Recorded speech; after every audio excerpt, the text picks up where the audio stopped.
નવરાત્રી દરમિયાન આટલી વસ્તુનો ત્યાગ કરો. રીંગણા, કાલિંગડા, દાજી ગયેલી વાનગી, ઠંડુ અને વાસી ભોજન, માંસ, મદિરા, લસણ, ડુંગળી, કોળું ગાજર. જગદંબાનો ઉપાસક ક્યારે કોઈ દિવસ લસણ ડુંગળી ખાવાની, પણ ઘણા ભક્તો ખાતા હોય તો એમને મારી નમ્ર અપીલ છે, રિક્વેસ્ટ છે કે નવરાત્રી જ્યારે બિરાજમાન આવવાની હોય ને, નવરાત્રીનું આગમન થવાનું હોય ને, તો એના પહેલા 15 દિવસ લસણ ડુંગળીને છોડી દેવા. પછી તમે જે ખાતા હો તો વાંધો નહીં, ખાજો. પણ નવરાત્રી દરમિયાન, શ્રાવણ મહિના દરમિયાન, પવિત્ર ત્યોહાર દરમિયાન, જન્માષ્ટમી, આ બધા પવિત્ર ત્યોહાર દરમિયાન લસણ ડુંગળી ખાવા નહીં. રીંગણાની પણ ના પાડી. શું કામ?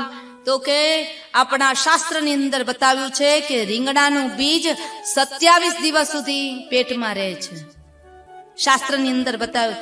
બધું પચી જાય પણ રીંગણાનું બીજ પચતું નથી. એટલે રીંગણાનું બીજ 27 દિવસ સુધી પેટમાં રહે ને 27 ના આમ ચક્કરની અંદર 27 દિવસની અંદર જો આપણું મૃત્યુ થાય તો નર્ક લોકની પ્રાપ્તિ થાય. એટલે રીંગણની ના પાડી માતા. જો બધું જ અર્પણ થશે પણ રીંગણ માતાને અર્પણ નહીં થાય.